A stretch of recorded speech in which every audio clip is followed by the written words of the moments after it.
Hi, my name is Nunziata, and I'm a director and creator of theater, television, and film. I'm also a proud FENIX Global Artist Ambassador. Today, I'm so excited to be talking with a friend of mine who also happens to be FENIX's latest celebrity artist, the great NICOLAS King. NICOLAS has been performing professionally since he was 4 years old. He was first seen on Broadway in Beauty and the Beast, then in 1,000 Clowns opposite Tom Selleck, and then Hollywood Arms, directed by multiple Tony Award winner Hal Prince. And by the way, that was all before the age of 12. Other credits include 8 consecutive performances on the Jerry Lewis MDA Telethon, Carnegie Hall, Lincoln Center, The View, The Today Show. Oh, and also for 10 years, he opened for the great Liza Minnelli. And that just begins the great career that NICOLAS King has and will continue to have. And tomorrow once more, I will ride that long track into the city I love, and then later right back.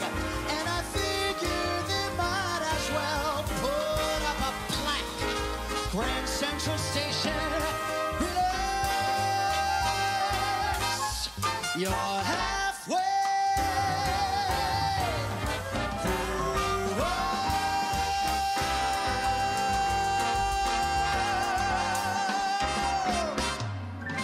Hello, Nicholas. How are you? I'm great, Will. How are you?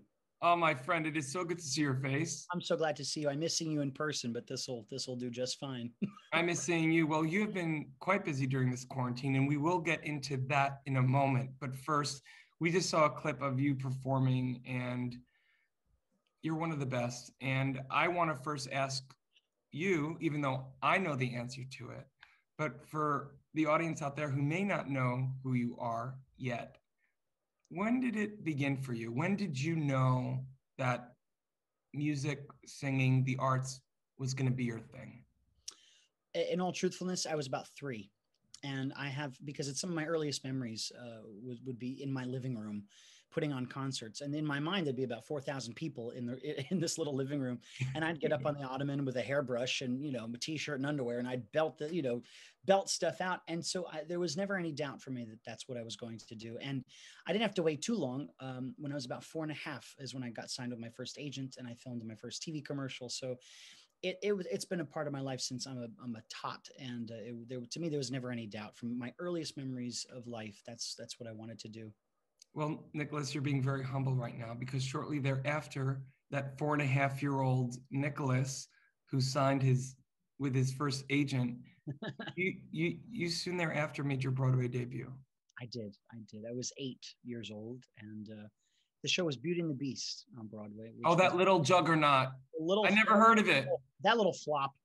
But it was such a joy. I mean, I think to be on Broadway, first of all, is such a thrill. But to be in a Disney show when you're a kid, you're getting a sort of a double whammy. You're getting the Broadway experience, but you're also getting the Disney experience. So you're getting like a 2-for-1, and it was just sensational. And I just actually found out a fact about this about 2 months ago.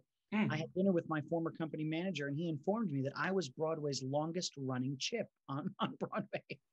And I never knew that. I said, this could have been on my resume all along. Do you get an award for that? A nice little Mickey Mouse trophy? Can I do that for you?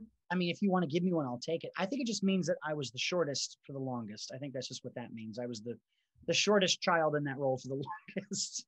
So it was like a back-ended compliment. Yes, I drank a lot of coffee as a kid. That's what that means. Yeah. Well, Nicholas, it's so funny you mentioned you drank a lot of coffee as a kid, because I know that must be true, because yes. I have known you for years, and you have always had this energy and vitality of a kid, but yet, like how we connect, we're old souls, right? We've been walking around like we're what? I'm about 107 inwardly. See, I'm 98. You're 9 years older than me, which also makes sense, but that's going to be for our offline interview. But listen to me, my friend. After Beauty and the Beast, you then quickly went into 2 other Broadway shows. Talk about that experience and those experiences. Yes, well, Beauty and the Beast put me on The Tonight Show. That was the catalyst to get me onto the Tonight Show with Jay Leno. And who was on that same episode was Tom Selleck. And Tom saw me on there and was, unbeknownst to me, in the middle of casting a revival of a show he wanted to do and was starring in called 1,000 Clowns. I was 9 at the time, and the role was written for a 13-year-old, so they didn't think I could do it.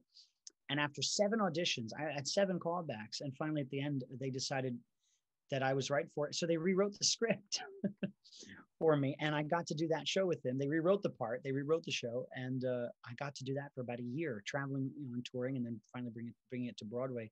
And on one of our last performances before we closed, I got a knock on my dressing room door, and it was Carol Burnett. And Hal Prince. Who? That up and comer? This one right over here. See her? See, I've got her. She's always on my wall with me in her. How cool is that? So she knocks on your door and says she what? On my door, and she's with Hal Prince, the director.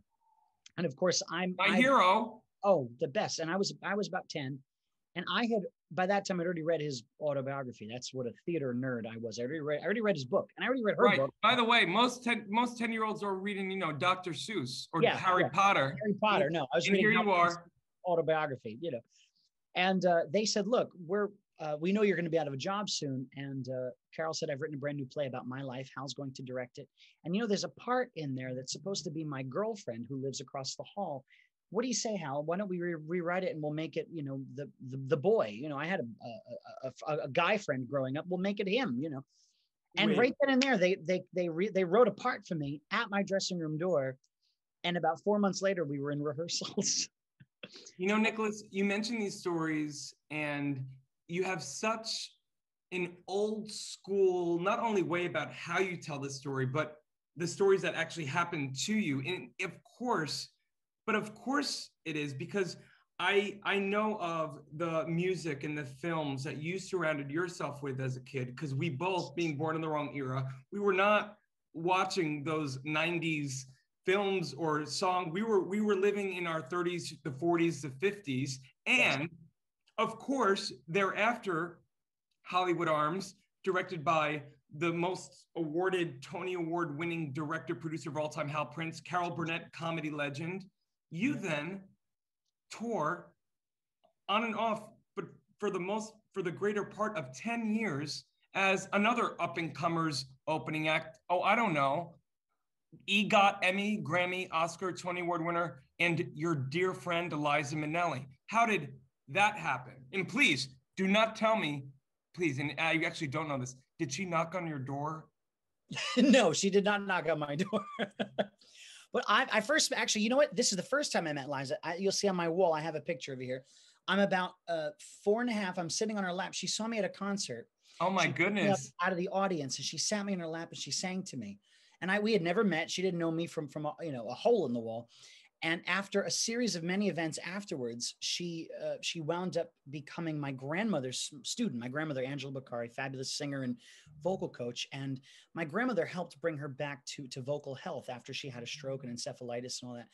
And what had happened was, I was hanging around the house all the time and I was singing. And of course, she just knew that I was the world's biggest fan. And so one day I got a phone call. I was in my living room in Rhode Island. It was about 9 o'clock at night and the phone rang and it was, blocked caller. I said, hello, hey baby, it's me. And I immediately, of course I know who it is. And she says, look, I'm going out on the road next month. Do you want to be my opening act? And I said, well, sure. What's an opening act? I didn't know what that was. I mean, how do you know what an opening? So I didn't know what to do. So I hung up with her and I called my friend Charles Colello, the fabulous producer, arranger, and musical director for the Jersey Boys and Streisand and Engelbert. I mean, everybody who's been like an uncle to me. I said, Charlie, I got to do this show. I don't have any charts. I don't know what I'm going to sing. He said, cool it. Well, you need 20 minutes. I'll write you charts. And in about a month, I had these big band charts and we went on the road. And so on and off, I would work with her for about a decade whenever she needed an opening act. And I mean, just talk about some of the biggest highlights, the most shining days of my upbringing would always involve her. Well, look at Nicholas. I know that we spoke a lot about your past, but just to button, because we only have unfortunately a short amount of time. I can talk to you all day long. I miss you, my friend. Me too, Will. I really want people to check you out. It's thenicolasking.com. You can see where he's performing. He's been performing throughout all this horrible time that we're living in, all over the country and around the world. Nicholas, I want to say something too. As a director, as your friend, but as a director, I cannot wait to work with you because I'm going to speak about you like you're not in the room. You are not only one of the most versatile talents I've ever come across, but you have one of the kindest souls and hearts of anyone I've ever met. And if there's anyone that deserves the success you've have, and will continue to have, it's you, my friend. And I am so thrilled that now you get to expand the audience that you already have here in the States internationally with the help of the FENIX app. Yeah, isn't that exciting? It's really exciting. And I'm always so excited when I get to speak to you, see your face. And thank you so much for joining me today. My pleasure, Will. Thank you so very much. See you soon, my friend. In the digital age, artists and bands struggle to make a living. In fact, only a small number of artists can live off their craft. For the 98% of artists that don't have the luxury of being signed to a label, it's tough. But artists deserve to live off their art. Wherever you are around the world, appreciation of music does not change. FENIX brings bands and their fans together, whilst allowing bands to properly monetize their passion. The FENIX app will directly connect bands and fans with no need for middlemen. We're utilizing the blockchain to give the power back to the artist once and for all.